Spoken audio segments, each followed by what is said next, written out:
Long day. Feel you, Allie. Yeah. Everyone's busy. Everyone's busy on a Tuesday night. Alex just got home. We'll find out what he was doing today. I'm assuming it was something with some chicks in field hockey. Allie came on. She was just doing like some hairspray. She says she had a hellish day. Spray. I'm still short. Just one spritz. Hold on. There you go. Oh.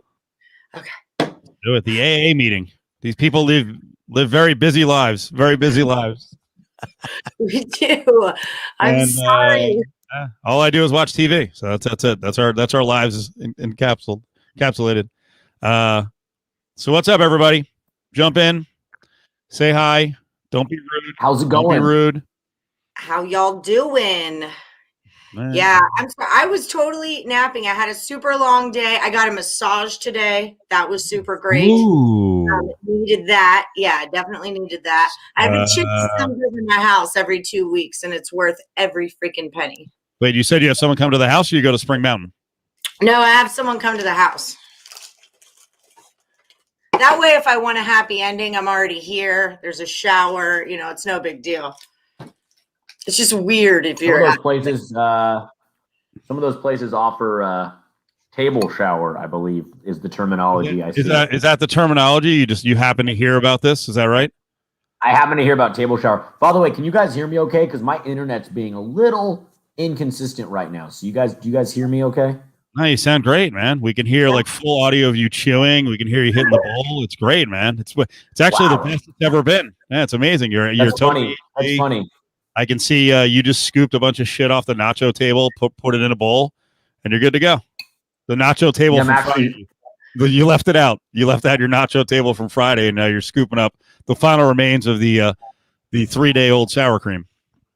Make the nacho table Friday. Sometimes it'll last till Tuesday, and I kind of just work in the mess. I've got sour cream stains on my paperwork and mail overlaying with some guac on the edges of the envelope, but we make it work. It's sort of a live and work environment. I have a lot of like my handicapping papers that have mustard thumbprints or queso thumbprints on them, so I totally understand that. That's real life for me. Mustard thumbprints, huh? Yeah, mustard thumbprints. Yeah, I'm into like the hot dog in a tortilla with mustard and just roll it up and mow it real quick, but it always gives you a mustard thumb every time. Every time. So how's your week? What's going on with you and the field hockey and the Cali Sports opening back up? How's that all rocking and rolling? Cali Sports is back. We had our first game back at the high school where I work. I guess technically I'm an employee of the high school, so I should go get a vaccine because I have pay stubs from a high school. But first game back since March 11th of last year, and it was girls field hockey, senior appreciation game. They only have a 5-game season. That's what the state said. They only get 5 games, and so they're playing them all this week. So I studied up. I watched some old Olympic field hockey, women's field hockey, women's World Cup of field hockey. I tapped into a girl who played field hockey when I was in high school, and she did the color commentary. I learned all this about field hockey, and I'll probably not call another field hockey game for months at the earliest. But it was cool. This is going to sound corny. This is going to sound cliche, but to be back on a high school campus with sports on the field, football. Where'd you think I was going with that, Cofield? Yeah. Speed him here. I don't know. You're like really celebratory to be back on the field with the girls. See the high school. Brady said it in the comments. I'm quite far from the girls. I'm up in the press box. Okay, so I'm quite. Is there legal paperwork that makes it that way? Like you're not allowed to be. That's not what they told. I mean, they didn't tell me that, but maybe. But my corny soapbox is football. The football team was out in full pads practicing. Coaches yelling at kids. Soccer team was running sprints. Tennis team was practicing. Cross-country kids were running. People were running on the track. Game going on I was like, yeah, this is great. Like high school sports are happening. it felt, I don't even like to use the term normal, but it just felt good. It felt like a throwback, and that was cool. Well, nice. All right. I don't know anything really about field hockey, so what did you learn? What was the most like interesting thing that you learned? Or are we just over it now? Like, meh, field hockey. I mean, we don't need to dive into it too much because we don't need to do a whole segment on field hockey, but it is a cool sport. You know what I found? Every time I learn, I call a game for a sport that I didn't know anything about, like water polo, or I get into a game or a sport that I didn't know anything about. They all end up being pretty entertaining, and there's aspects to them and strategy and, the chess match of the game. And once you start to figure that out, every sport has that. And then it's like, oh, this is dope once you know what to look for. And you're like, it's not just people running around back and forth willy-nilly, Fair enough. All right. So that's my field. That's the Field Hockey Minute. All right. Brought to you by the AA meeting. Oh, Allie, you said you had a long day. You said you had a long day. Hold on. what? We came up with the term off the air last week of let it marinate. Let it marinate. Oh, yeah. Sorry. I am searching for an interesting topic right now. I just kind of woke up. I'm sorry. How big is the field? It's about 100 yards. I mean, they play on the football field. Okay. It looked like it was 100 yards. Allie, you never ever played field hockey. I don't mean on the team, but like as a high school activity? No, I played lacrosse a lot when I lived in New York. We played that a lot, but no, not field hockey. But I did. I feel like every... We do the water polo team. Like as far as pure sports go, I remember my friends in Texas were like huge into water polo, and I would go visit in the summers, and like water polo was huge. So I'm 100% sure. I'm 100% sure that I think I played some field hockey either as a high school gym class or as a junior high school gym class. In fact, I'm almost positive it was junior high school because I can see the field at Thompson Junior High School in New Jersey, and I remember not liking it. And I remember saying to myself, this is fucking hard. Like, it's actually harder than you think, because the problem is, in our school, we weren't like a poor school, so we had equipment. So we had decent equipment, and it was like when the country was flourishing in the 80s, we were all rich, right? We were all rich. So we actually had equipment, but I feel like it was all girls' equipment, and I wasn't tall, but I feel like I was bending over a lot. Like I'm getting a back pain now. It's a lot of bending over. Right? Isn't it like even for the girls now, I don't think it's a girl boy thing, and I don't think I was extra tall. It's just it's a bitch of a sport. Oh shit. Don't use that. We've got issues with Dan Dockich that'll be on probably tomorrow's podcast. It can be a grueling sport when you've got to bend over and you're always like down trying to and the stick is not, I don't know, it's almost like a gingerbread like hook type thing. Like a smaller stick. Like you don't have the giant blade. I mean, it's a ball, not a puck.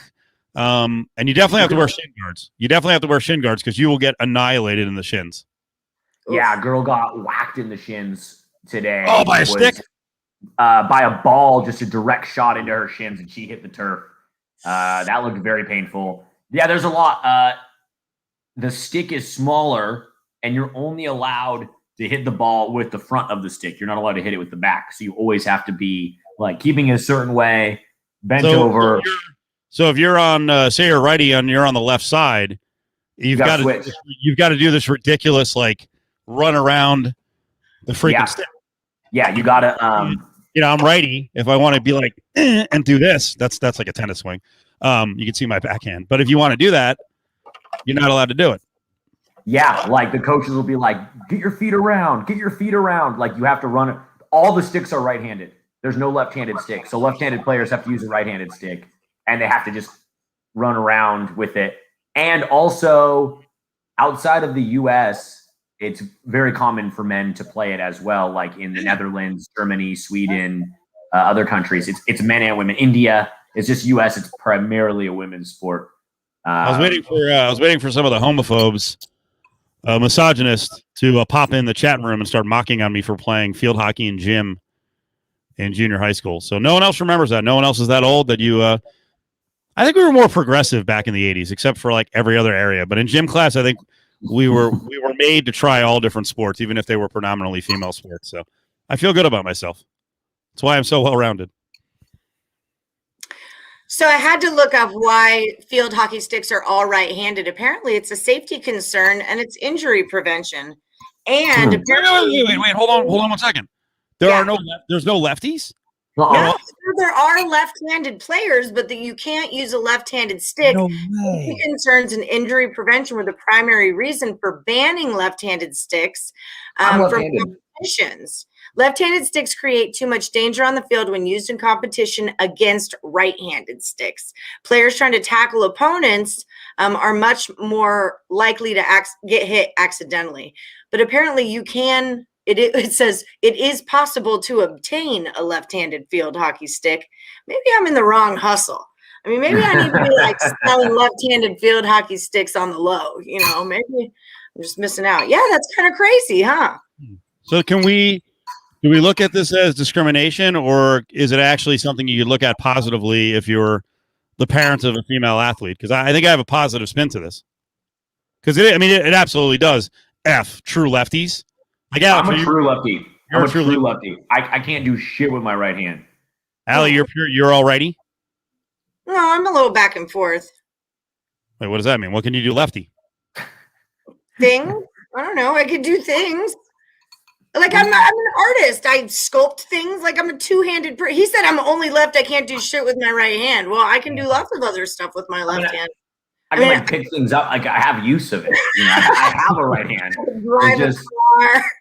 I just. You know what I mean? Like, if I'm painting and I can't get to an angle, I can like hit a trim line with my left hand if I needed to. Like, now I want to try to write something. I like this. Is that what you called it? A basketball with my left hand. I don't know. I don't know what a true. Wait, what is that? If you can play basketball with your left hand, you mean you can dribble with your left, or can you actually shoot with your left? I mean, I could shoot. I don't think it would go in, but I could dribble with my left hand. I could drink beer with my left hand. I'm just saying the word true lefty was kind of funny to me. I'm just mocking you. I'm sorry. Ari, explaining ambidextrous. Okay. You know what? Right with my left hand, but I don't. Explaining. Is that right?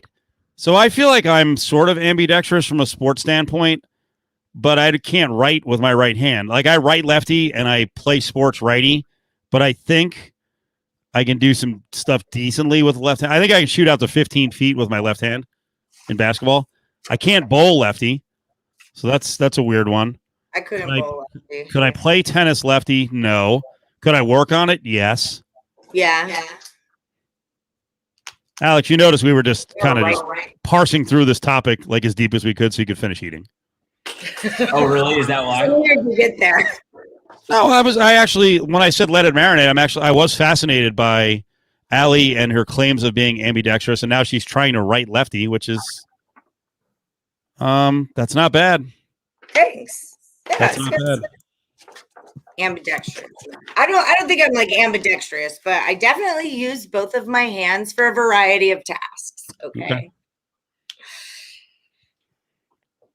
Cameron's come up with a term I've never heard of before. He says it sounds like she's more mixed dominant. Oh, I like that. You're right. On more levels than one.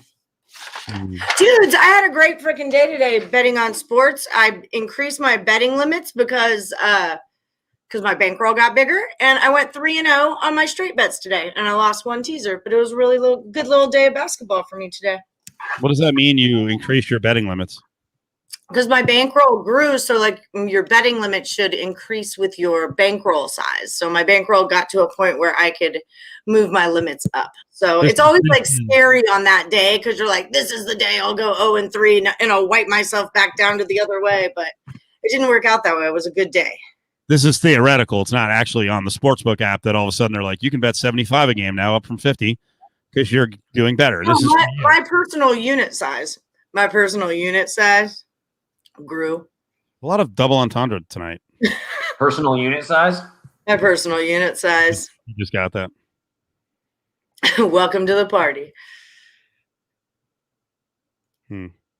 I don't know what's going on. Yeah, I don't either. I need to wake up more. I'm sorry.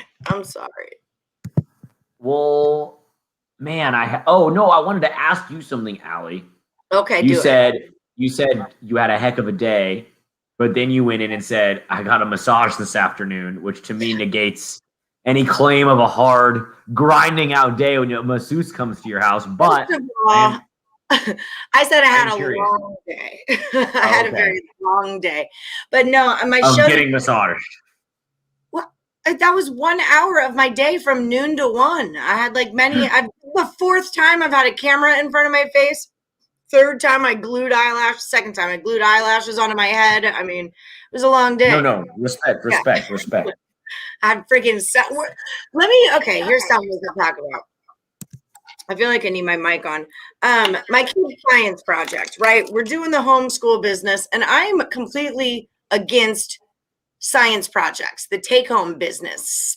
Freaking drop a penny in the damn water and watch it turn to bronze or copper. No, what is it? The blue shit, zinc. I don't know. This is why I don't care.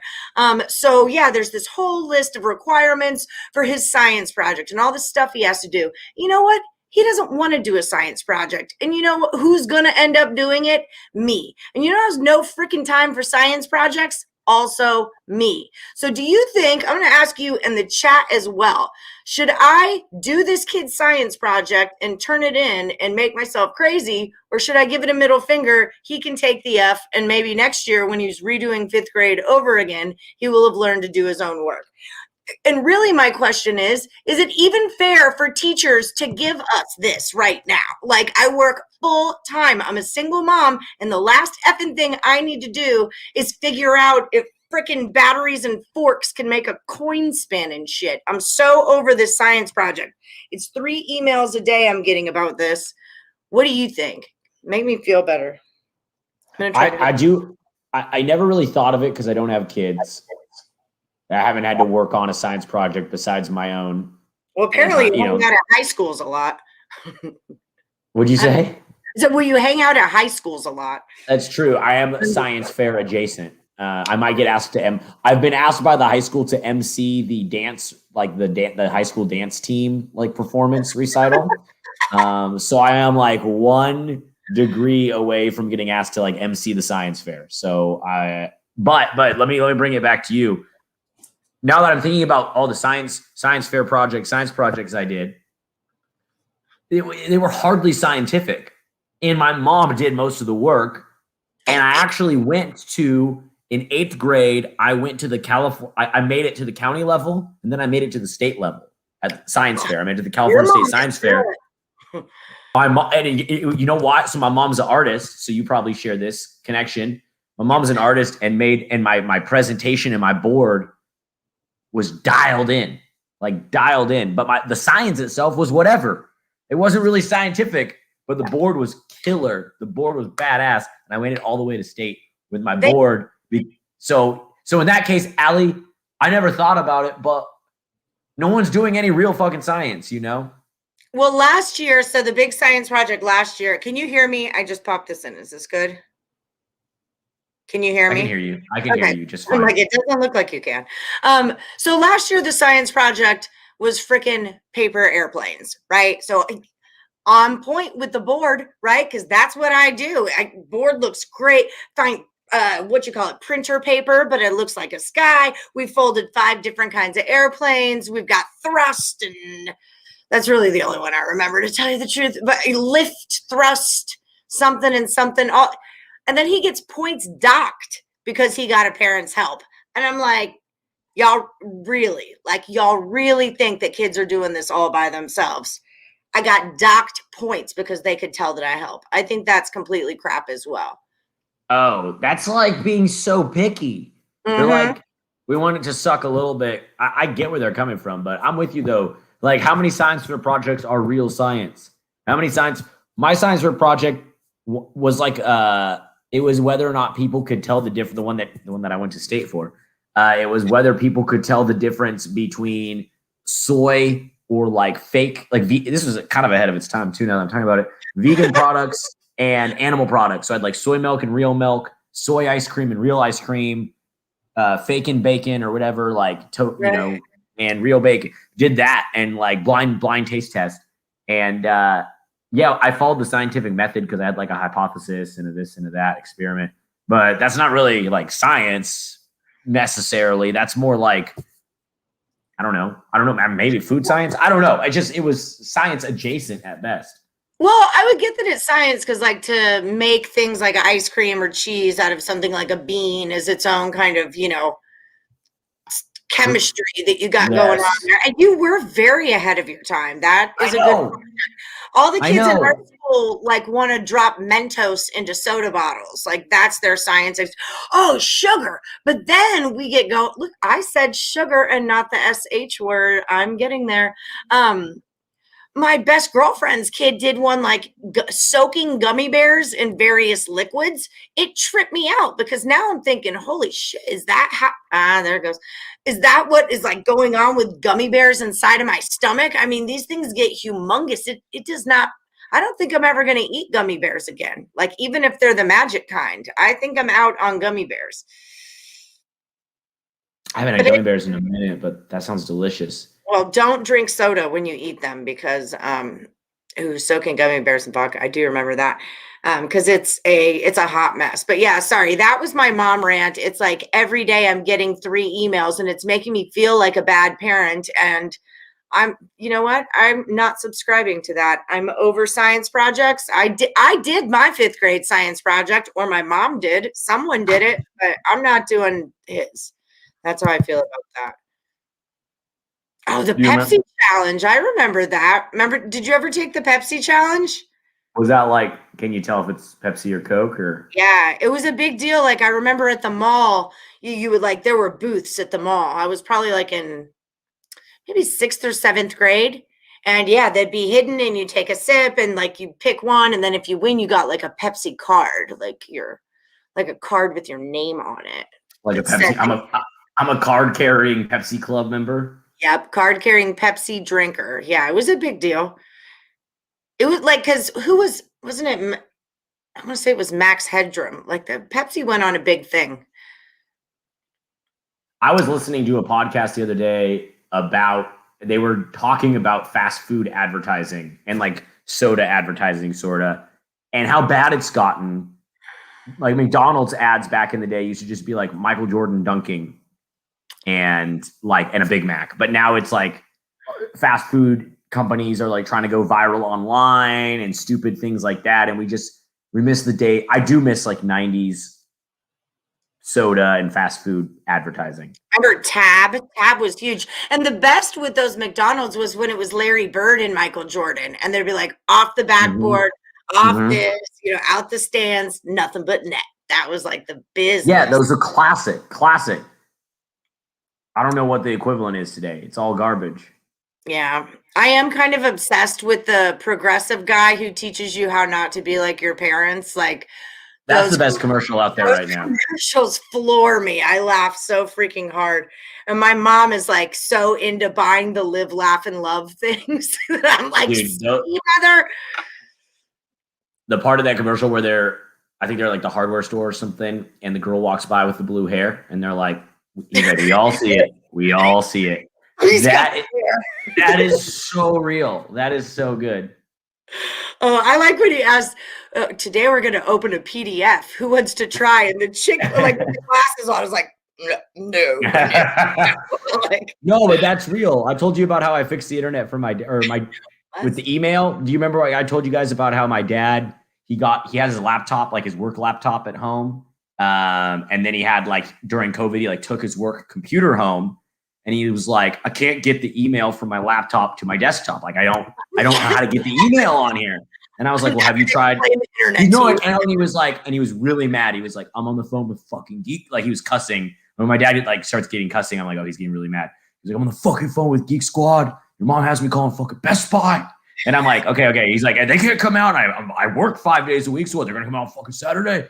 And I was like, okay, Dad, let me take a look. And I was like, did you try logging into your email? He's like, well, no, it's on the laptop. And I'm like, well, let's try this. And I logged into the email and then it populated and it was like, and he's like, oh, and then he was in seventh heaven. So yeah, that's related. You look like a genius. Oh yeah, I was like, oh, can I get the job as the IT guy at your company now? Maybe I could, because if it's stuff like that, it's amazing. It's a good point that Ari makes in the chat that insurance companies all seem to make really good commercials. Do you remember like the Peyton Manning, like when he was the fan of Nationwide. the Butcher? Yeah, Nationwide. He'd be like, cut that meat, cut that. He would root. I love those. I thought those were great too. Yeah, freaking Nationwide. But okay, this is a Brad Paisley guy came in. I'm over that. This is a question that I don't have the answer to off the top of my head, but I think it'd be good to pose to the chat. Post to you, Cofield could chime in. What is the best current pro athlete endorsement or commercial? Okay. Blue. Progressive can't protect you from becoming your parent. You got to look up the Ship My Pants commercial. That was the all-time best commercial. Is Ship My Pants. It's a Target. That one. Okay. It's from Target. It's hysterical. I cut you off. Keep going. Sorry, Alex. Keep going. Oh no, I just want to know what's the best current athlete commercial or endorsement. I mean, I'm going to roll with Tatis Jr. just because he's my favorite current athlete right now. Or that Bolt 24 energy drink. I just like him. Yeah, I can't really think of. I can't either. I'm just Peyton. I love my Peyton, so he just cracks me up. That Brad Paisley guy.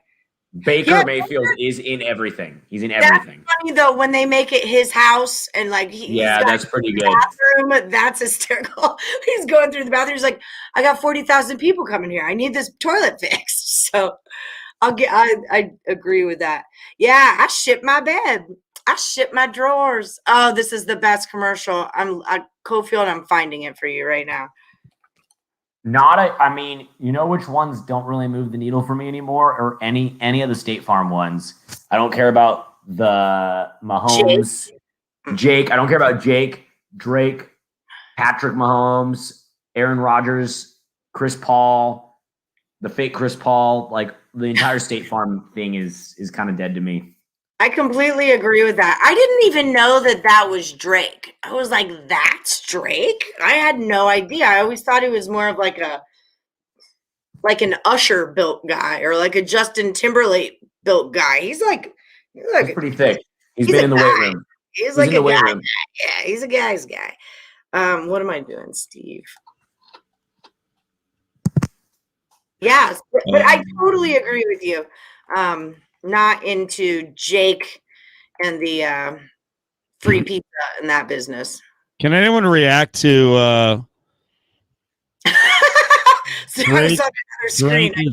Drake is a guy's guy? I thought that was interesting. He's like I was this guy, but he's a guy that like works out with other guys. Because like Justin Timberlake tap dances with other guys. Like he's not like a guy's guy that way. You know, do we have anyone who does this podcast? Any of the males who do the Cofield and Company podcast throughout the week? Is there one single guy's guy? Soren's a guy's guy. Soren is okay. Really? Why? He just is. I don't know. It's something that a woman feels. It's an animal instinct. Oh, Adam Hill's definitely a guy's guy. Oh my God. Hill's a guy. Oh yeah, maybe not. No, he is to me. He's the least guy's guy that we know. No, I think Adam's a guy's guy. What? Okay, we gotta dive. What is Allie? What is a guy's like? You're saying she does. She can't explain it. Is she just a woman just feels it? He's out with guys. He doesn't have chick friends. He doesn't tap dance. Like he's a guy's guy. Okay, well if you're not, then you're not. It's just my perspective of you. I kind of feel like because when I think of you, I think of hockey and USC or UFC. I hate USC, UFC. And those are like man things. So that's why that's just. Oh, Adam. Okay. I think of hockey and UFC. Those are the two things that come to my head. So that's like guys things. Brady says Adam knows he's not laugh out loud. But this is your perspective. We are not going to mansplain what a guy's guy is. We're letting Allie judge. And I'll tell you, the weird thing on Soren is like you like kind of you're like, I don't know, he's just a guy's guy. It's a feeling. That's the same goddamn thing my mother said. She said it twice. Yeah, she said it twice to me. She's like, who's that Soren? Who's that Petro guy? Yeah. You know what? Tell him he's good looking. I'm like, Mom. He is good looking. Stop. God damn it. Second person on here. None of the guys, you know what's weird? None of the guys say Petro's good looking. I don't know what, I don't know what's going on. Well, Koken is a guy's guy. Koken's Hey, totally. you know what? Koken is a guy's guy? Of course he is. Okay. Of course he is. Boobies. My ex-girlfriend would always be like, man, Drake is hot. And I would be like, Drake? Him? But she would be like, not, she would say like in an intangible way, she wanted to have sex with Drake. And I was like, huh, Drake, like, that's the guy we're going to say that you, like, that's the hall pass guy. It can't be someone else. Like, my hall pass was Bartolo Colon for a really long time. oh my God. This is talk awesome. This is awesome. You want to talk about a man's man? It's Bartolo. He's like, Oh my God. wait till I have my dinner tonight. I'm going to eat a burrito. Strike. Maybe I'm going to hit up the missus for a little pickle tickle. Strike. Like, that's Bartolo. That's what kind of man I want. All right. That's what kind of man I want. I get what you're saying. I understand what you mean by guy's guy, even if I can't put it into words, because I don't really know Adam Hill, like outside of this podcast. But I feel like when he's on here, he's got a cut off shirt and a backwards hat that's a little bit too small, a little bit sweaty. I'm like, I kind of feel the guy's guy vibe. Like, I don't know him outside of this. And I'm like, Adam Hill, kind of a guy's guy, you know, kind of a guy's guy. Like, I feel that. But I also get what you're saying. Like, Adam is really sensitive and he's into like he's into Saved by the Bell in a big way, which so am I. So no big deal. But like he is a writer, you know, so there's a sensitive side to him. He loves the poetry and magic of old school hip hop. So there's that. So I get what you're saying. Like, he's a teddy bear. He has a softer side, but I got to hang out with Adam. Yeah. Well, Alex, the way you described him, he's actually a man's man or a manly man or a guy's guy. He's the closest thing we have to a homeless person, the way you described him. I know, but you're like, it looks like probably also true. It looks like he's got a musk about him. There's a musk. Yes. From Eckerman. Yes. There's a little bit of a musk. A musk. An aroma. Well, now we're talking about like watching Saved by the Bell and listening to old school hip hop and writing. I'm like, well, I like those things. I want to do those things. I already took him off the list. I sat like my first thought of him was hockey and UFC, but then once I delve a little deeper, I'm taking Adam out. You're out. But Soren's in and Koken's in. Men's men. I mean, notice neither one of you are on that list. Just saying. Yeah, I noticed that. What does that fucking mean, huh? Why am I not a guy's guy? Well, because you do play-by-play on girls' field hockey, first of all. Well, that's a good point. And also you live in the OC. We can leave it at that. There are this many guys in the OC. Zero. That's why I moved to LA. Zero guys. Also, there's this many guys in Silver Lake in LA. So fair enough. It's the same. It's this. Actually, I am being sexist tonight. I am in the capital of whatever the opposite of guys are in this part of LA, like the femme guys. Not like being misogynistic. Tiki bars. There it is, Connor Mack. Well, hold on. Words why you're not a guy's guy. That's it. You're out. Bars. God damn it. Tiki bars. Yeah. They never forget. Yes. Yeah. They never forget. If your cocktail has a salad, you might be a redneck, like you might not be a guy's guy if your cocktail has a salad. Hey, and if Tiki's the hill I gotta die on, then crucify me on Tiki Island, you know? I'll set you aflame. Yeah, please. Many of my drinks come on fire. That's what I mean. Yeah. I mean, I wouldn't actually set you on fire. I'd set your drink on fire. We've got the change a tire challenge. I changed tires. I've had to I changed a tire for a boyfriend in college, and then I just had to stop. He wasn't a boyfriend. I was dating him, and it was just after that moment, I was like, you know what? This is not going to. I even remember his name. This is not going to work out. Like, sorry, friend. I can't be the one. I haven't changed a tire in years because everything's covered, and I'm not really in a hurry. But I had to change a lot of tires early on in life because I had a lot of junkers. And I've already talked about my cheapness, and it started at a young age. I would buy used tires as a replacement tire, so I changed a lot of tires. By the way, in a lot of bad spots too. Not like rough neighborhoods, but like weird weather spots.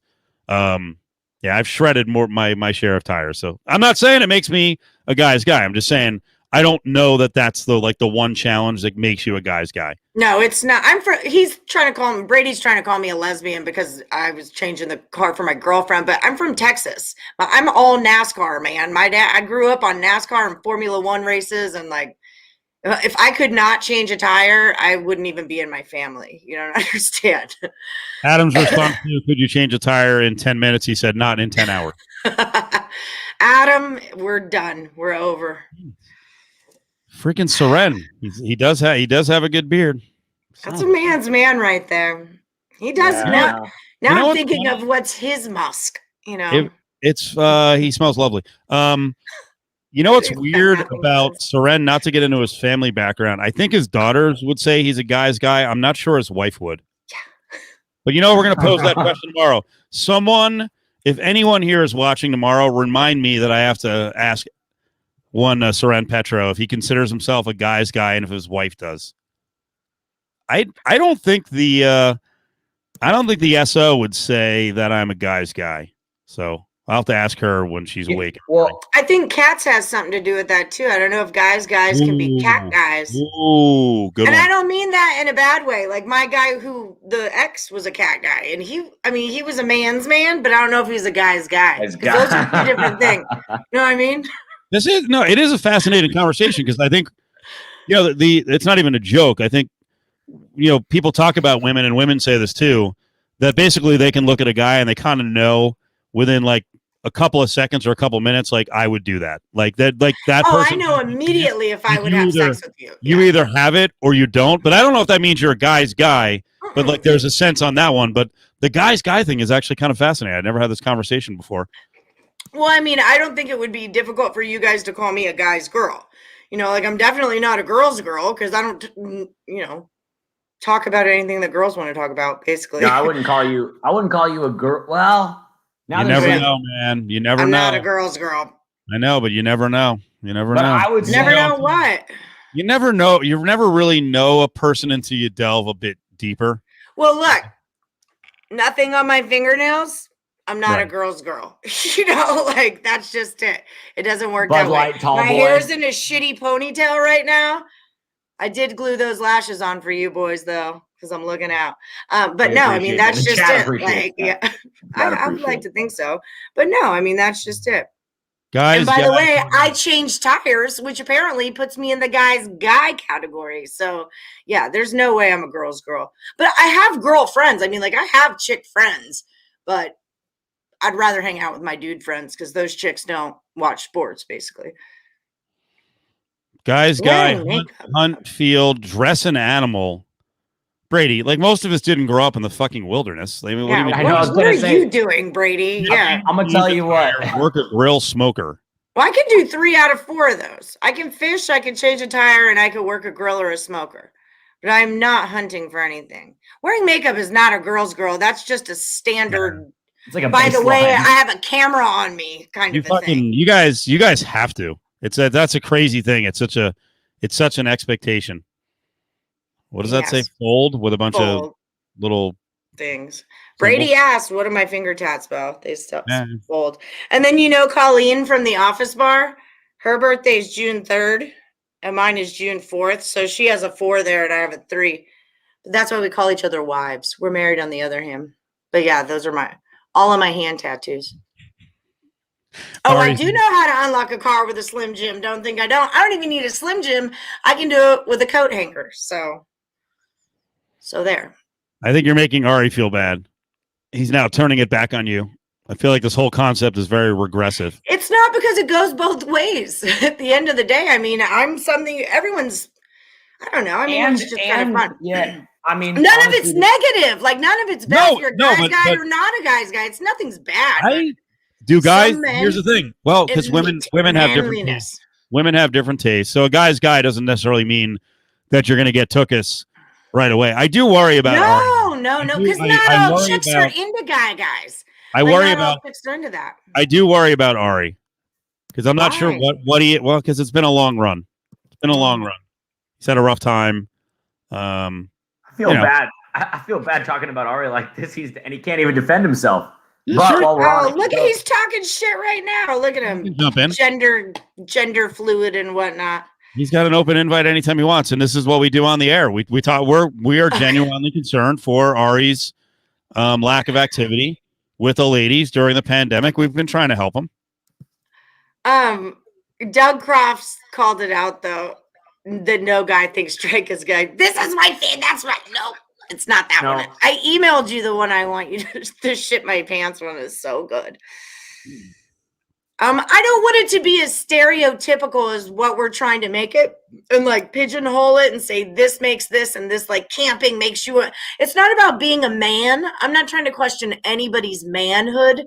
I'm just saying that when I thought of Drake in my head, he was like a little Usher, like that guy.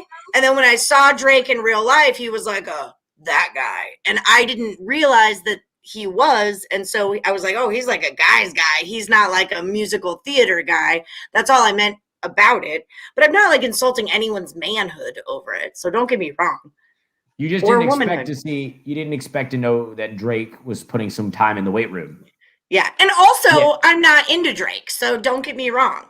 Okay. I'm like so not into Drake after the whole like Dylan Dakota Gonzalez thing at UNLV. I thought it was super creepy. And also then I found out he was Canadian and I don't know why, but that bothered me. And so I don't know, like I'm not into Drake, which is probably why I thought he was some little dinky wisp of a man. You know, I'm like, that guy. I don't know. No, he got in the weight room for sure. Yeah. Selling books after, but fair enough. I'm the only person that doesn't like Canadians. I didn't say I don't like Canadians. I don't like him being one. He just bothers me. I don't know. I work with Canadians all the time. I work in sports. Yeah, see? Jenny McCarthy, love her. Jim Carrey, all for it. My friend Kurt Alexander, he's from Canada. Mike Myers, that's a really good one. I love they're making a comeback. Speaking of commercials, I love that that Wayne and Garth are making a comeback. I like that, and I don't. No, it's gonna sound bad. It was a kind of a trip to see them so aged in those same outfits. Yeah, I agree. And then with the baby. Okay, this is the business. No, Bieber. It's not. Bieber. Yeah, I don't like him either. Yeah, Jenny McCarthy's Canadian. I swore she was. Are we going to do it?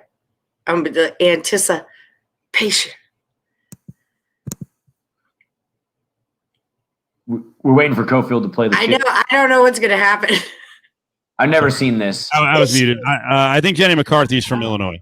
Is she? Okay, Brady said, why have I always thought she was from, there's some other super hot chick is from Canada then, for sure. One other. Like Carmen Electra or somebody. I don't know. It's like one of those super hot ones from the 90s. I remember her being Canadian. Maybe not. I don't know. See, again, I don't know about Canada. They play that hockey up there. Canadians seem 5 inches shorter and 30 pounds lighter than everyone else. I could deal with that. Shania, that wasn't who I was thinking of. That's not the one. Huh. Alex is stumped. Or he's frozen. Huh? I said you're stumped or you're frozen. I thought you were doing a wiki search for hot Canadian chicks. You know what? I started and then I got distracted because Twitter was open and my brain just went, I'm sorry. That's embarrassing. What did you get distracted by on Twitter? I love this. I just scrolled. Twitter was open on my phone. Oh, Pamela Anderson. Where's my hot blonde bombshell? With that, I have to go pee. But I don't want to miss this commercial. Oh, Pamela Anderson, my hot blonde bombshell. I promise we'll wait. Go ahead. Cameron Fletcher talking shiz. Okay, I'll be right back. Yeah, there's definitely some hot Canadians. As I look online here.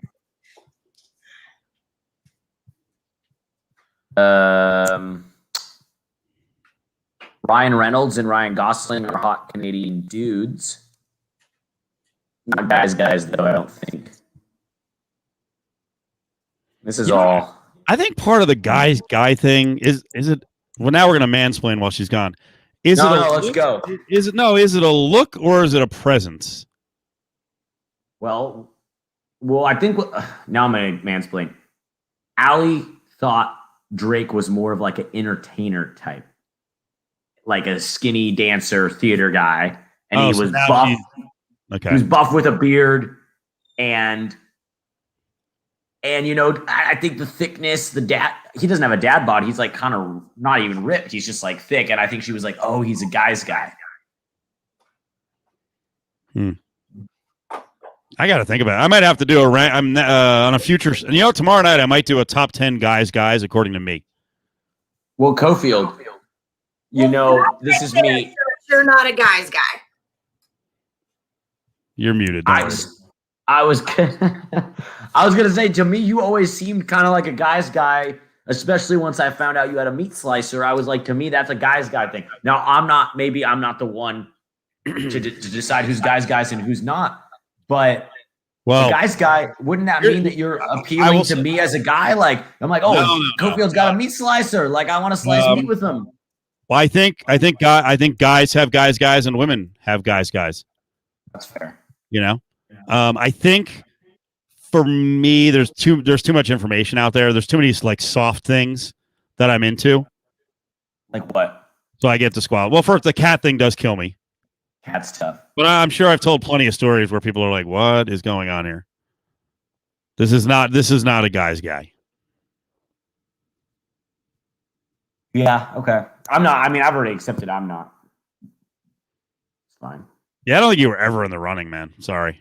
No, I wasn't, and that's fine with me. I'm actually cool with that because you know why this is not necessarily a regressive topic is because there's someone for everyone in the sense that a lot of women aren't into a guy's guy.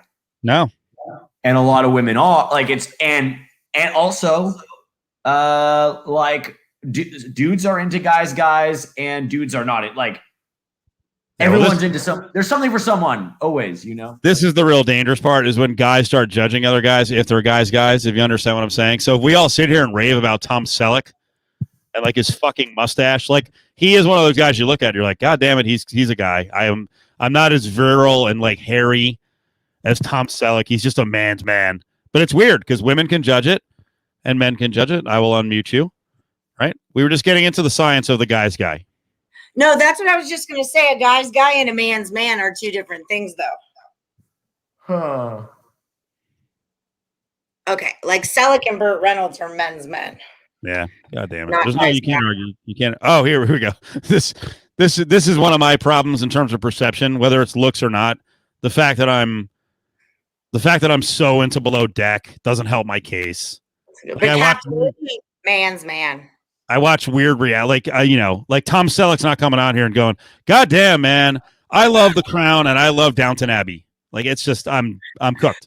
You know what's funny though is Michael Rappaport is incredibly into the Real Housewives series. Like he's always on the Watch What Happens Live that happens after the Housewives. Well, Grizzly Adams did have a beard. I mean, he's kind of the definition. When you're named Grizzly, yeah. Is there a woman who's going to look at you and go, kind of effeminate? Right. Maybe that would help. Like a rebirth in the new market as a radio guy would be Grizzly Cofield. I like that. I like it. The more I spoke and told everyone about my life, they're like, "This is fake." A lot of it right now. Now we're talking. Now a lot of it has to do with branding. I mean, I bet Tom Selleck does watch Downton Abbey. Tom Selleck is an actor. Tom Selleck is a thespian. Okay. He played a guy named Magnum PI. Tom Selleck is an actor. So I don't, but his brand is a guy's guy or a man's man. You know what I mean? Grizzly Adams, like who played Grizzly Adams? Probably a guy who studied theater, So now I'm talking. Cofield, to your point, you could move to a different market and rebrand as Grizzly Cofield and like have a vibe and a persona and boom, you're a man's man. I think if I just did radio and I never showed my face, I could probably get away with it. But yeah, and the self-deprecation, like calling yourself a fat ass all the time, that's probably not a guy's guy thing. I have never seen Gold Rush, so I'll have to check that out. Only because I want to see who this quintessential guy's guy is. I would argue. Go ahead. You said Dan Haggerty. Yeah. I Dan would argue Haggerty played Grizzly Adams. That's who played Grizzly Adams was Dan Haggerty. I would say if you've ever seen Hell on Wheels, the character Cullen Bohannon, that would be a guy's guy. But it was like, it was like 1875 and he's surviving and murdering people. And, he actually survived. I think he survived a grizzly attack. So it's pretty good. I like Grizzly Petro. That's his. Grizzly Petro, yes. No more snoring. That has a nice ring to it. Wow.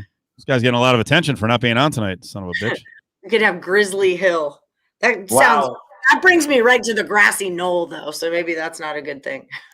So, do you guys know much about Dan Haggerty, who played Grizzly Adams? No, I want some information. This is good. I know he's from so he actually is definitely a guy's guy or a man's man, because before he acted in Grizzly Adams, he also was an animal trainer / handler and worked as a stuntman on Tarzan. He also directed and worked directly with white tigers, wolverines, eagles, and wild boar before getting cast in The Life and Times of Grizzly Adams, the show, which ran from 1977 to 1978. Only a very short show.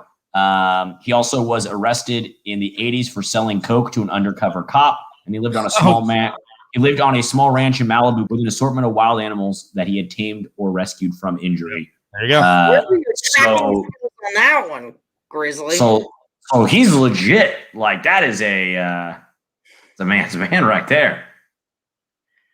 Yeah, what was a coke bust? In 1985, he was convicted of selling cocaine to an undercover police officer. If it's the 80s, do we just wipe away all coke-related incidents? It sounds like we might have to. Right? Yeah. It's like, wasn't everyone dealing? I think my dad was dealing coke a little bit. Yeah, I think that's legit. Yeah. Totally going to get yelled at if my mother watches this. Ditto on that. Right? Also, Mr. Haggerty, Grizzly Adams, was first married when he was 17 at the Las Vegas Wedding Chapel in the Silver Slipper Hotel. Yes. I feel like Dan Haggerty probably was married to like a 70s or 80s hot chick at some point. Like that we'd know. Was he ever in a celebrity marriage?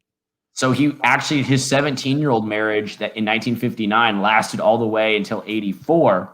Wow. He then married Samantha Hilton, and she died in a motorcycle accident in 2008. But which actually, she was kind of a guy's woman driving a motorcycle. Yeah. And she was like damn, dude. I'm so impressed with this Dan Haggerty character because here I am ranting that these people are just brands, but this guy really lived it. By the way, I didn't say my dad did coke. I said he was dealing it, and there's no proof he was dealing it. He's not that type of guy. So, but it was the 80s. Times got tough in late 70s, early 80s. Reagan, you son of a bitch. I like that Allie leaned back, and now she looks like she's a little person in a giant chair. Remember Lily Tomlin? Yes. I had a little brother, and he had a soft spot on his head, so I took a marker and drew a big X on top of it. I don't know. That just came to me. I channeled that.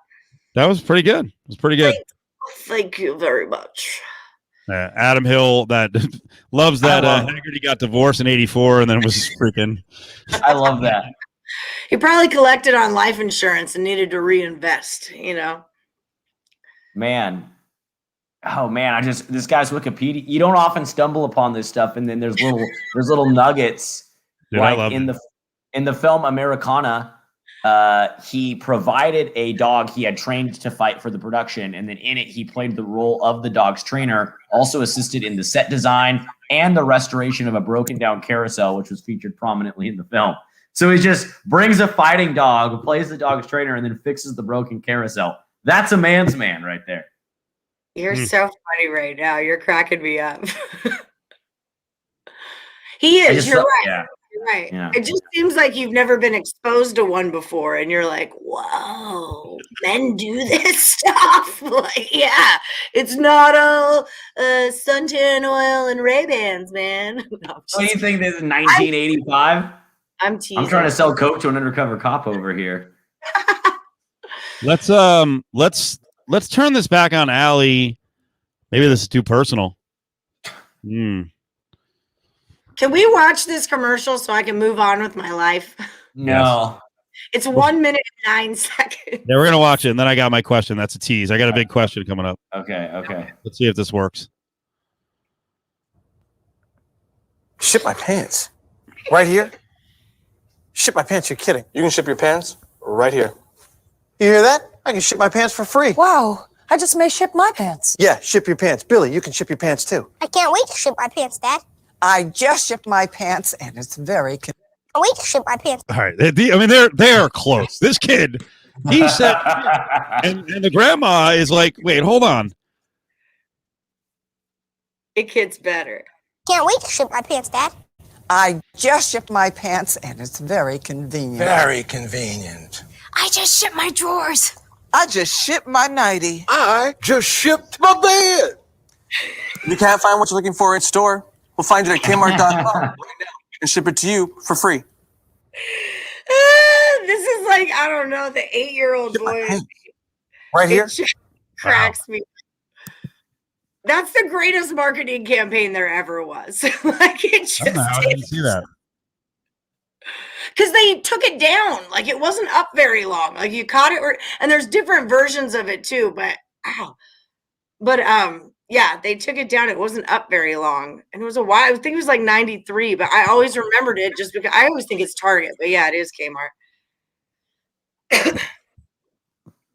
No, Kmart's not still around. But anyway, thank you for entertaining my Beavis and Butthead humor. Alex is either frozen or just in a state of shock right now. Sorry, I clicked on a Wikipedia thing. He's distracted again. No, Hey, because what's David. You're live. I'm getting off the internet. Okay, I'm getting off the You can internet. stay on there. That might be something good to talk about, but it's fine. I clicked over to David Carradine. You know the actor. Yeah, actually, yeah. I have a story about him. But This guy's a wild man, though. Yeah, I didn't know he died of autoerotic asphyxiation at age 72. At 70, that's the amazing thing. A Bobby Kraft type guy, like endless sex drive.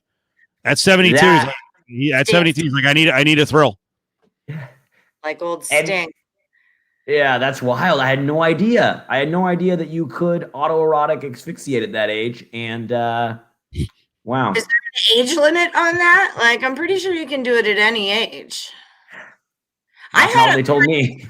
That I swore she loved getting choked out, and I swore to God I was going to go in that room and find her dead one day. Like, girl, you got to stop this shit. Like, That's scary for the guy. He might accidentally.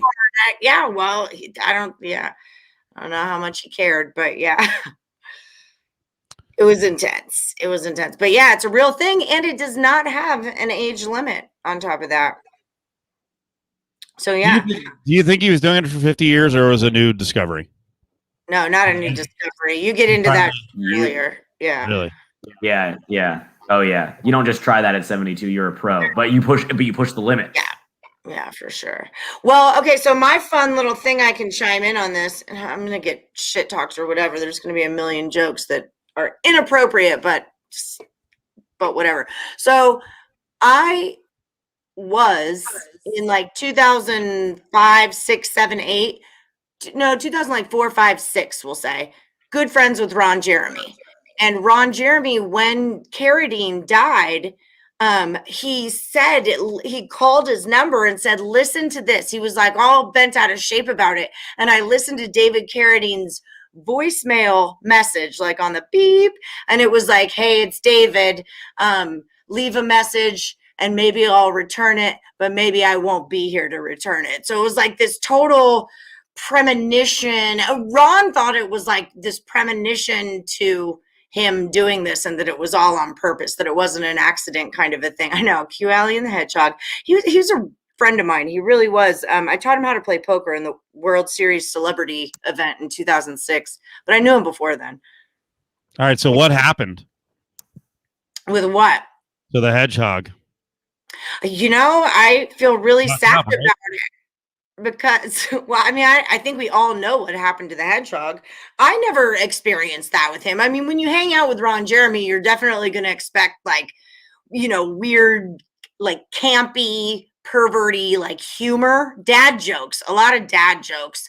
But he's a really intelligent guy. He's a really like funny guy. He's also a narcoleptic. So like we went to David Brennan's concert here at the Stratosphere, or at his stand-up, and his drink was always a pina colada with 2 cherries. That was his thing. And he would take 1 drink out of it and then he would pass out. Like he would just randomly, that's what narcolepsy is. But yeah, he would randomly pass out. And no, he was a really cool guy. I gotta spray my hair again, y'all. I'm sorry. This one thing is just ruining my life. But yeah, so I never experienced what all these chicks are accusing him of doing, but I don't put it past him either, so there's that. Alex, you have any clue what we're talking about? Yes. Yeah. I was listening. I just went and I glanced. Yeah. No, Ron Jeremy. I'm in. Yeah. I got a wang, man. Yeah. I just we gotta field hockey talk. No, I'm in. I just want to know, a part of me is like, I would love to get him on the late night happy hour. It seems perfect for him. Also, a bit of a controversial guest these days. Maybe not good. He's in jail, and I don't think he knows. Oh, he's in. Isn't he? I mean, he's been in jail a minute. There's like 50 chicks that are now Wikipedia that shit, Alex. You want to look something up on the internet? No, I'm done looking stuff up. I keep getting distracted. I'm sorry. No, I'm pretty sure he is in jail. And there's a lot of charges against him. Ron Jeremy Hyatt is his last. That's when you call him. It goes, Ron Jeremy Hyatt. 7 new sexual assault charges. I don't want to promote that. I don't want to promote that. That's what I mean. It's bad news. Bad news, yeah.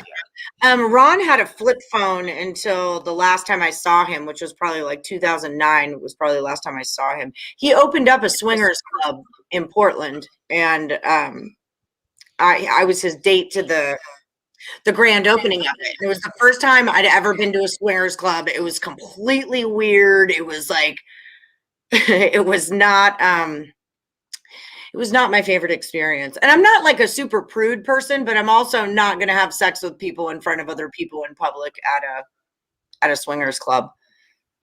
Yeah, I heard about Ron Jeremy's swingers club when I lived in Portland. Yeah. I never went, but I heard about it. You were his date to the grand opening? The grand opening, yeah. He was in town, and we've known each other for years. I met him at the Hard Rock like years ago, ditching school, and then we ended up going to the Black Eyed Peas concert. It was me and my best girlfriend, the one who liked to get choked, as a matter of fact. But it was just kind of a random thing. He wanted to learn how to play poker, and that's what I was kind of doing at that time. And then the next year, he ended up playing in the World Series celebrity event. So it just was what it was. It was one of those weird Vegas meetings, and whenever he came in town, we hung out. I feel like this is a big deal. Why? I just feel like you went to Ron Jeremy's sex club grand opening as his date. I feel like there's stories here. I feel like this is a big deal. I really wish there were. It was, I was kind of at the bar the whole night. There was a lot of observing because this is a totally new thing for me. I've been to Amsterdam. I mean, like I kind of get how that I live in Vegas. Like I understand how things like prostitution and red light districts work, but swingers club was like so 70s to me, like put your keys in the fishbowl kind of a thing. So I was very curious as to how this is all going to go down, like what's going to happen.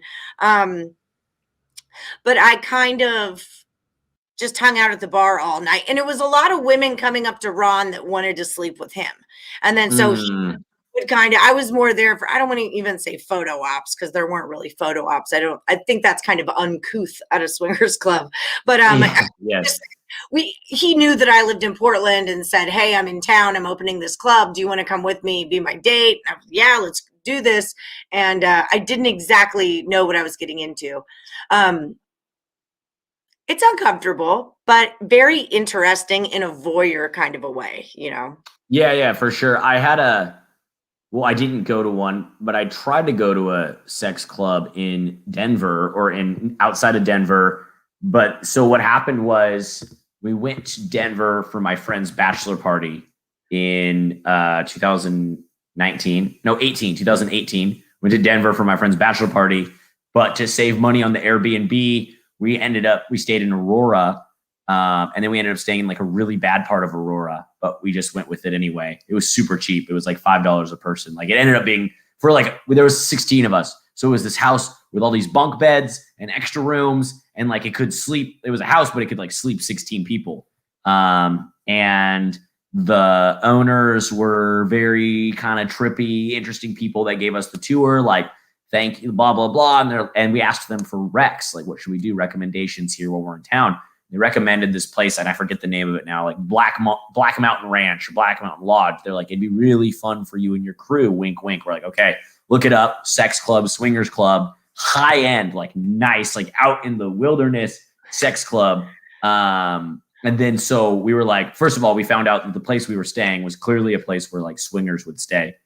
And it was like a place, this was a house that could accommodate 16 people, clearly owned by like a hippie type swinger couple. Because this was the one thing they recommended we do while we're in town was go to the sex club. And we called, and the guy was like, how many people in your party? What's the makeup of the party? And I was like, well, there's about 16 of us, all male. And he just like laughed at me. He's like, you can't, like, basically like, you are coming here to fuck. I can't have 16 dudes come in. And so I didn't end up going. Were there even 16 girls there? Like, how many chicks? That's the thing. I think all be Eskimo brothers at that point. Yeah, exactly. And I don't think logistically it would work for them. But more so, what I found interesting was the place we were staying was definitely used on reg by this couple for their swingers parties, for sure. Just based on the layout of the house, the vibe, the way they recommended it, the way they acted towards us, swingers. Dude, you're a wild man. You are? I didn't see that coming out of you. Well, we didn't go. I mean, we didn't go like because they wouldn't let us go. Fair enough. I wouldn't go back again, but I was like, I'm glad I had the experience, but I don't need to do that again. I don't know, maybe when I'm like in my 60s or something. When I'm still single in my 60s, maybe then I'll hit a swingers club. Yeah. You need someone to swing with, though. That's Stallion's rule. Have you guys seen the new Bill and Ted? Has anyone seen it? Haven't seen the new one. Me neither. I really want to. Sorry, had to ask. But yeah, so there's that. Oh, okay. All right. Dead air. We're letting it marinate. We're marinating right now. Olive oil, a little salt and pepper. If you don't have something to move on to, I did want to come full circle and get to Alex's story about Kentucky. Because I was thinking about this. I think this is completely fascinating. I think everyone's going to say they wouldn't do it. Alex, explain the story. So the state of Kentucky today, correct me if I'm wrong, but I believe the state of Kentucky today passed a law allowing high school seniors to come back for an extra year if they want, due to missed time with COVID and sports and this and that. Like, if you're a senior right now, you can come back for a 5th year legally. Free year of eligibility for high schoolers in the state of Kentucky. Would you do it? I would. I mean, Would? I guess I kind of expected that. I just kind of expected that a lot of y'all were going to have to, or a lot of y'all, like a lot of people were going to have to redo their grade. I don't know. I know there's a lot of kids out there that like really wanted their senior year and they really wanted to walk at graduation or they really wanted to do stuff. If you don't really have like a solid college plan going on, maybe, and especially if you're a student athlete, I don't know. Maybe, I don't know. That was just my answer. So say you weren't an athlete. Yeah. See, Doug would have come back. I would have. Yeah. Allie just laid out a couple of reasons why you would go back.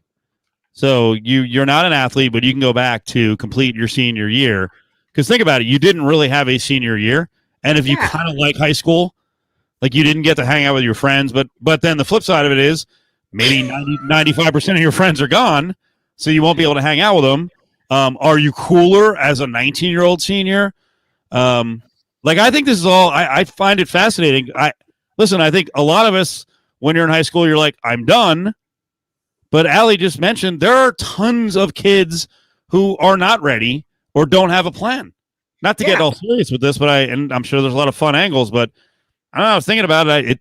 I saw a bunch of people reacting to it, Alex, by saying this is the dumbest thing they've ever heard.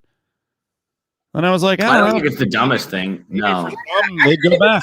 It because at the end of the day, I mean, I was in theater. I wasn't an athlete, but I was in theater, and you kind of like go through theater and you don't get like the big roles until junior, senior year, and you kind of work your way up to it. So I would have maybe wanted to go back to finish my senior year theater and do, I don't know. It's just, I can't tell you, but I didn't really have a plan after high school. Like I knew I wasn't taking SATs because I was going to move to Houston from Vegas. So I knew I was going to pop right into some community college and I didn't need SATs.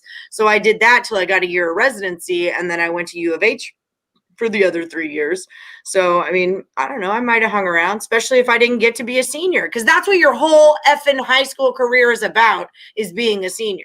If you think about it, that's the goal. From the second you take one step into high school, you can't wait to be the top dog. Can't wait to be a senior. So is anyone on this podcast? Clearly it's not Allie. Is anyone else on this video right now in the camp of high school sucked? I had a great time in high school. And I think if you asked me this question, I mean, shit, I still go back and announce games for the high school I graduated from. So I'm like still spending time on campus. All right. Still seeing old teachers. High. Yeah, exactly. What high school you went to ever? Newport Harbor High. Go Sailors. Sailors. I think if you asked me this question, like towards the end of my senior year, like right now, like March 2nd, my senior year, I'd be like, oh, fuck yeah, I'm coming back for another year. This is the sickest thing ever. But by the time I got to the end of summer, heading into like college, there's no way I'm going back. You know what I mean? Like when you're in the moment, you're like, this is amazing. But like you said, Cofield, what if half your class leaves? What if 3/4 of your class leaves? What if 95% of your class leaves? Then you're just like the weird older guy. I think from like an actual Cofield, you got serious with it, and that makes sense. But I don't think it's actually well. But for some people, like I asked the question, is anyone in the camp of high school sucked? And almost everyone in the chat room was like, it's all right, or I loved high school. And then there's this. Production work there. I don't want to be hurtful. I don't mean this in a bad way, as Dom Herrera would say, the comedian. Yeah. Ari, is there any like era in your life where I would ask, hey, that era didn't suck? Yeah, I love Ari. I think Ari is darling, but Ari looks like the kind of person that did not have a good time in high school. Okay. Like, let's just get it all out there. But why? Well, I mean, just stereotypical stuff that you guys are going to bitch at me about. You know? No, we're not. No. We love you judging people. This is why we're here. Ari spent 4 years inside a locker. Didn't want to spend a fifth. You know, like Ari's a freshman on C. Okay, that was that. You know, yeah. I forgot. Your full name is Ariel or Ariel. Ari's that bad a name in high school? Well, and Ari's kind of like a timid guy. He doesn't seem like he's like the guy who's like, let's go rage, I got the beer, or like, hey, you want to buy some weed? Or like, he's not that guy to me. He's like, guys, I don't like it when you cheat off my math test. Like, that's Ari for me. But I love you, Ari. Adam just said Ari is basically a freshman on Cofield and Company. I love you, Ari. Oh, man. I totally do. Wait, where did Ari grow up? Vegas? Pennsylvania, north of Philadelphia. In North Philadelphia. No, not in North Philadelphia. I'm sorry. I love you, Ari. You know I do.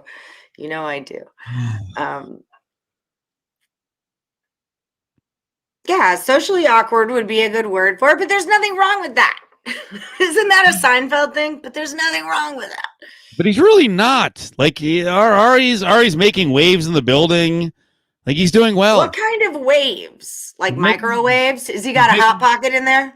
He's making a lot of progress. He's gaining power. He's gaining respect. Everything's working out. Hell, you know what? Climbing the ladder. 45 minutes before we came on the podcast tonight, I sent a program director an email saying Ari is the right guy for your job. I shit you not. And Ari's and badass, by the way, Ari didn't ask me to do it. Ari's a badass. But Ari, let me ask one question. What clubs were you in high school? I was speech and debate and I was theater. So look, I'll wear my badge. I was the head mime of our theater department. So if that's not weird and dorky, I don't know what is. Head mime right here. Head mime. That's amazing. Yeah. I was journalism and ASB and cross country and track. What's ASB? Like Associated Student Body, like school. Like school student government. council. Student council. Student council. Okay. My best girlfriend was the treasurer, and I'm like, girlfriend. Serious. So I'll go down. Well, you're like, girlfriend, let's embezzle some money. Is that what it's like? Girlfriend. So you want to know how we could double this money? Yeah. Student treasury. Let's take this all to. Oh yeah, you guys lived in Vegas. Yearbook club. There's one. Man, the guy. No, I'm just teasing. I mean, I was going to say in the end, Allie's the only one who freaking nailed the most popular dude or girl in school. Now it was like 11 years later, but sorry, that joke. It doesn't matter when you get it in. That joke doesn't matter. No. Yeah, My friend Who's the most popular girl? Maybe her too. Wait a minute. My friend just saw like the hottest girl from our grade in high school on like Bumble, which is an online dating app, if you're familiar. He just saw her on Bumble in LA. She actually has the same birthday as me. Always a good reason to reach out with a text. But she just turned 30. She's single. You know, we're 11 years after. Maybe I should reach out. Yeah. Don't knock her up, though. That was how my story ended. I should definitely knock her up. Her parents are filthy rich. Knock her ass up, though. I'm like trying to actively. Fair enough. All right. That's the plan. That's the 5-year plan. Shoot. So Petron's going to be on tomorrow. Could we schedule Petron around like 2 p.m. in the afternoon? And would that be possible? Because that would really work with my schedule. Just going to throw that out there. No, just kidding. Goes back to that whole 2 p.m. Break story with the flicking. Man, it's been a minute, y'all. Okay, it's been a minute. Y'all. How many Kentucky jokes were made today about the high school kids going back for another year? That's sad. That part's sad. A lot. Cofield, you got serious, and you actually have a good point, because a lot of kids graduate without a plan, particularly right now where things are, they're not meeting with their guidance counselor. They're not getting. Yeah, you're getting at it right now. If in the past kids left high school and they had no plan, they're fucked now. Yeah. This year's a joke. What an awful high school experience your last year. You think, how much did you learn? You didn't get to interact. Like you're now, and then by the way, here you go. Enter the world at the tail end of a pandemic. Enjoy yourself.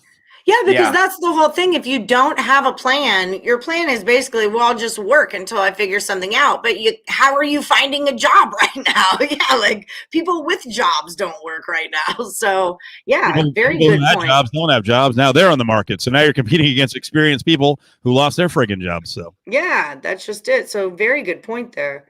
And logistically, I am curious how infrastructure wise, how the school is going to handle just keeping the kids around another year. I don't know. Maybe I'm giving them too much credit, but like good on them for trying to figure out a way to help people, I guess. Maybe I don't usually trust big governmental bodies, but I'll preemptively say good on you for trying to figure this out. I absolutely want my child to repeat the 5th grade last year or next year. Like the 5th grade did not happen this year. If you think it did, then I've lied to you about something because it didn't. You know, we have our classes that we try to do, but my schedule, I film 3 times a day, 10 a.m., 3 p.m., 6 p.m. Like I'm freaking booked, man. And that's what's making us money right now. So I don't know what to tell you, Miss Mara. Love you, girl. Love you. There's going to be no science project this year, and my kid can't multiply. I mean, he can kind of multiply, but not really. And you know what? You don't get your degree in art because you're good at math. That's why he goes to school, is for teachers to teach him. I have so much more respect for teachers, but I think my child should repeat the 5th grade.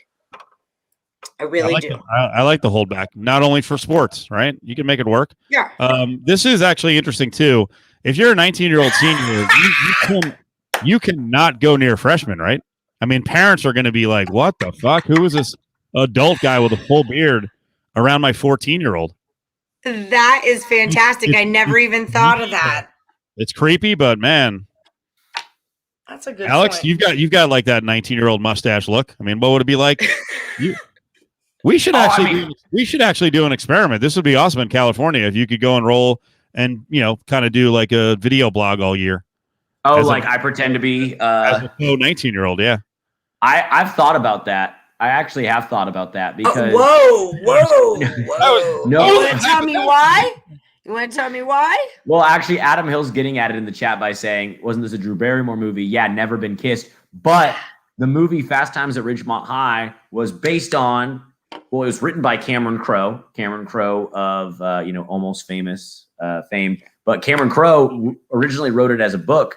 When he was in his mid-20s, early 20s, he went undercover at a high school that his mom taught at. I don't know if his mom taught at or his mom was friends with the principal, or maybe it had been his high school. Either way, in San Diego, he went undercover for a school year and wrote a book about his experiences. Fast Times at Ridgemont High, sold it to the movie because, and from what I read, he had recently got out of a breakup, was kind of trying to figure out what his project was, and the principal gave him the blessing and said, yes, you can do this. I don't know if that flies today. I don't know. And look it up because I'm probably butchering some details.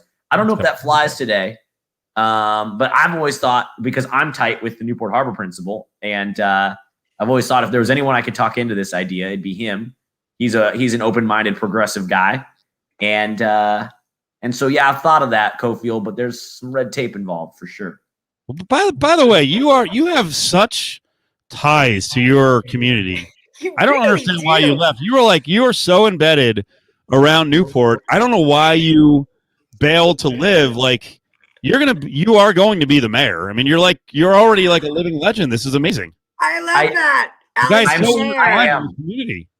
I am so tied. That's kind of why I had to leave, because it felt a little bit like a toxic cycle of like, I will never leave if I don't leave now. You know what I mean? Like the doors are open there. People. Yeah, I had to get out because otherwise I might have never got out. And it's like when I lived in England, when I told the married story about moving to England, like the whole thing was I didn't live in London. I lived in Malden, which is this big of a tiny little town. And just being an American, everyone already knew who I was, whether I met them or not. And it's kind of like, like there you get no like what's the word I'm looking for? Incognito-ness. Like everything you do could be on blast real quick because everyone knows you. So I get you. You were a big fish in a little pond and you had to swim. You had to swim, little fish. Big fish. Hey, is that Adam still here? Adam, who's the big Asian kid on our favorite TV show there with the 13 Reasons Why? Who's like 37 years old? What's kind of question was that? There's several students who are on. I mean, it started like 5 years ago, but there's several students who are on 13 Reasons Why who were like 31 when it started. So there's one of the big football playing dudes. He's actually like 34 years old. I fucking love that in shows when it's so obvious the actors are not high school age or kid age. Is so funny to me. I remember that from Beverly Hills 90210 that Andrea was like 35 or something. Gabrielle Carteris. I could never get over that because she this kid could pass for early 20s. I never thought Gabrielle Carteris looked any younger than 30 years old. I thought it was the dumbest casting ever, but I get a little hardcore. There's a guy in my morning wood show that I do, and his name is Brendan Walsh. That's just his name. But whenever he taps in, he's like, "Sorry, I'm late to the show. Nat was keeping me late at the Peach Pit," or "Sorry, I'm late today. Kelly Taylor's such a bitch," or But it's just this kind of fun shtick he has going on with his own 90210 name. I like it. What can I say? I'm a geek for 90210. But that's a show I've never watched that I'd like to watch. 90210 and the Morning Wood. And the Morning Wood. You should totally watch Morning Wood. It's a good show. I haven't. Yeah, it's okay. It's on early in the morning. That's why I call it that. Zach Dempsey. Why do I know that name? What are we By the way, I had to answer my own question, which, by the way, is another reason that I'm not a guy's guy, because I'm referencing. Oh, that's your Asian thing? Your Asian guy? Yeah, Zach Dempsey is the character's name. I think, yeah. But his real name is Ross Butler. I watched the first season of 13 Reasons Why. Once they figured out the reasons. What are the reasons? What is this about? Give me one reason. He's from Singapore. Is this the Suicide Show? Yes. Yes. But it's yeah. No, I do a million little things though. Do you watch a million little things? You got to watch with your kid. So, you got to watch with your kid, and you can talk through the whole thing. It's a fascinating, crazy high school experience. So this was like actually my whole. We're gonna get deep for a minute here. It was my whole last week. So you guys have heard me say that I went to the Final Four, or I traveled to watch the Final Four somewhere for 5 years in a row. It was like a big part of my life from 2010 until the last time Duke won in 2015 when we beat Butler. So the guy that I did that with was my friend Jim. And last weekend, Jim hung himself, and it was like a real big thing. He's a nurse in Boston, and it obviously hit me really hard. It was a major deal. But I've been watching the Million Little Things show since it came out, and I had my get drunk and question everything night, and then I had another one, and then I just kind of that show really kind of resonated with me. It was all these little things that I had picked up along the show, and I don't know, it was really sad, and it was just something that happened. But wait, did you just ruin it? So I shouldn't watch it now? No, my friend hung himself. Oh, your real friend? So that's what I'm saying. Yeah, my friend hung himself last week. That was part of why I wasn't on the show 2 weeks ago now. That was part of why I wasn't on it. But it was like this whole thing that I went through, and then it was like Million Little Things was part of kind of what helped me get through that. So maybe maybe the universe is giving me this 13 Reasons Why sign right now that I need to start watching that. You should watch it. It's good. Adam's crazier about it than I am. I really crazier about everything than you are.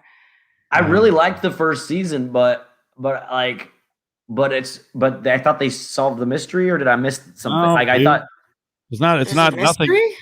nothing's over. No, nothing's over. I just was like, there's more hijinks. I thought they got to the 13 reasons. More hijinks coming. I mean, it's crazy, man. 13 Reasons Why, 26 Reasons Why, 39 Reasons Why. Look how beat up he is right now. He's losing it. He's totally losing it. How many reasons are there? Adam, why is it only? I think 13 reasons seems morbid too, because 13 is such an unlucky number that why is it 13? It's not like 13 reasons each season. That's so many reasons. How many? There's a reason for the season. Yeah. How many seasons really? I mean, I can multiply. How many seasons are there? We could times that by 13. I do take statistics, I did really enjoy season 1. So good. I didn't even watch it. All right. Well, I consider this. That's not proper. I don't know. I consider it a sign from the universe that I need to start watching this show. God dang! I didn't know that's why you missed the show. I guess we should have asked. We were very sorry about. Well, I didn't really want to tell you. Alex? It just sucks because, honestly, my stepdad was my biggest college basketball influence in my entire life, and he passed away before we missed March Madness. So I didn't have to go through March Madness without my like biggest basketball person, but now Jim is gone too. So like my number 1 and my number 2 are not here for March. So I'm like I feel a little tilty, like it's kind of like it's definitely a changing of the guard. It's definitely a changing of the guard. But hey, I upped my limits today, so I'm doing just fine. Okay. It's going to work itself out. Yeah, I like to think that, and I don't believe in God and angels and that crap, but I like to think that there's spiritual energies. Like, it's cool, man. You can cash bets. I actually didn't know that first part. Yeah, I don't believe in God. Oh, I feel like I talk about that often. I think we have to have a whole episode of this where we talk about being an atheist. That's all right. That'll be next week on the AA Meeting podcast. All right. I'm like a spiritual freaking. Oh, look at this. Now we have finally found the real rivalry, the combative nature of the show as Alex pulls out a cross. Here we go. We're going at it. Theological debate next week. Angels versus demons. God versus Satan. Real versus fake. I'm just going to say my favorite hand in poker is trip sixes. So there's that. Yep. I'm not afraid of you and your mumbo jumbo. We talked about this during Christmas. That's when this was a thing. I'm like, I don't like Christmas. I don't believe in God. I want nothing to do with this shit. And still I have to celebrate this stupid religious holiday that I don't believe in, and we talked about this. Yes. Host Atheist Hour. It's a whole new AA meeting. Yes, I'm not going to debate you on your beliefs at all. No, I don't want to. Mine. Yeah, like I'm not going to debate you on your beliefs. I'm down to dip our toes in the spiritual water or the holy water, if you will. No, that would burn me, literally. So I can't deal with that kind of scarring at this point because I'm on video a lot. So no holy water, please. Oh, I love it. I thought you had some, but you do have some spiritual tattoos. Yeah, I have a huge Buddha on my back. I told you I worked at a Native American church. The reason I know Cofield is because I keep boob rocks in my bra. The boob rocks. And my whole job at the Native American church was facilitating plant medicine ceremonies that are, that Ayahuasca? Are not cool according to your God, friend. Wait. Like ayahuasca ceremonies? Ayahuasca, peyote, and mushroom. That's crazy. And like hape, like the shit they blow up in your nose. Sananga is a drop that they drop into your eye. I mean, it gets deep, man. What's the Sananga deep in the game? Sananga, it's the single most painful thing I've ever felt in my entire life. It comes from a root, I believe, in Peru. And God, it's so intense. I'm like having flashbacks. I just got really hot. My butt's very clenched right now, but it's an eye drop and it literally feels like your eyes are burning out of your head. And for you to get one is a deal, but for you to let them do your second eye, it's insane. It's a third eye opening cleanse. It's a lot of spitting and snot. And then after these burning fucking drops have been placed into your eyes and you're just kind of coming out of it and, you're seeing all these things because light and tears and all this is happening and you're seeing all these images. Then they hit you with hape, which is spelled rape, R-A-P-E, but it's pronounced hape. And it's basically a very pure tobacco. Colombia has a good one, and it's like this V-shaped thing, and one part goes in your nose and the other part goes in their mouth, and they go and they blow it up into your freaking head. And oh my God, bro, it's insane. Like plant medicine is fucking insane. And on our Real Housewives of, I want to say it's Beverly Hills or Orange County, Deandra is all into spiritual medicine right now, and she just got hape'd up. I'll bring it on the next show. I have the device. Damn, dude, and the reason why is because it's just like clearing your third eye, and it's also about knowing about this pain that's coming and knowing that you will get through it, and like trusting that it's going to open your third eye and you can handle it, basically. Doug Crofts has jokes on you, Alex. Oh my God. Hey, by the way, I'm into the third eye opening. I'm into the third eye. I'm also into Third Eye Blind. Good band. But I'm into both the of third those eye things opening. I don't think God approves of. Both of those things. No, I'm just because no, Third Eye Blind's whole song was all about doing meth. So I'm just saying, where does your God start and where does your God end, Alex? All right? Because you're not allowed to gamble, boo. You can't gamble. That's out. That's out. I mean, 17-year-old girls are cool, though. So you got that going. Also, 8-year-old boys. You're in the money. Don't worry. I don't subscribe to whatever religious rules those are. I'm into the third eye opening, although I'm honestly too scared to do ayahuasca. I've only done it once. It's a very long experience.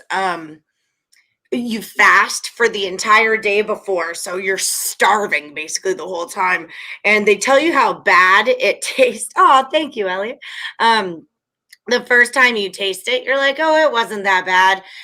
Then you lay. Like, I'm thinking it's a ceremony. We're going to sit in a circle. We're going to chant and burn stuff. Nope. You take your shot of ayahuasca and you lay down on your sleeping bag and you just wait. And you just lay there and music's playing and sage is burning and the shaman's like walking around and kind of getting energy moving. And then like these small hallucinations start happening. But they're not like acid or mushroom. They're like deep in your brain. It's like old stuff coming out. Then aren't you like puking? Not yet. Not till like your fourth shot of this shit. And it gets more disgusting the whole way you go. It's disgusting. But the whole point of these medicines is that it's pulling like old shit, right? Like parental trauma or sibling trauma or I don't know, like it just this old stuff. It's pulling it out of you. So that's what vomit is. You know, like when we cry, we're expelling toxins, but we're also expelling toxic energy, right? We are sad. We want this energy out of us, so we cry. Snot is a big one. You know, if you have a runny nose for no reason, your body is like expelling toxins out of you. So ayahuasca is big on sweat, and then vomit is like the ultimate, you know, and mushroom is a big vomit drug. Ayahuasca, peyote, these are vomit drugs, and that's all about old resentments. Yep, exactly. It's all about purging negative spiritual energy and old blocked up bullshit from your past that you don't even, that's the trip of the ayahuasca, is it's old blocked up bullshit that you don't remember, and then it comes to you and you vomit it out, and that's kind of the gist of it. But no, it lasts, you take 4 to maybe 6 shots over a 8-hour period, and it's disgusting, but it was totally worth it. And the whole thing was, when I did it, the chick who sponsored me said, I'm going to pay for you to do this. I want you to do it. And I promise you that in the next 1 year, you will have your job doing sports. I'm talking, Adam, I'm talking. That's by the way, this, when people are like, hey, how'd you find Allie? This right here. Boob rocks. Yep. It wasn't this much, but it was some of this hanging out the office bar. And I'm like, okay. See, Connor Mack saying you fasted and you've got nothing to barf up. That's the point. You're like barfing up this spiritual energy, this like mucus lining that's inside of you. I mean, you guys know that I'm nuts already. Young Guns 3, peyote. I think it was 2 actually. It was 1 because Chavez died in 1. Remember, he took the goddamn spirit horse. Do you know we're in the spirit world? That was 2 because that was no, it was 1. Nonetheless, I don't know. That's my trip. I've seen my gods. You know, like I'm good, man. I don't need to believe in that. In that lowercase t. We started with high school field hockey, and we ended up at ayahuasca, and I didn't expect that. Yeah, welcome to the AA meeting. I'm not mad at it.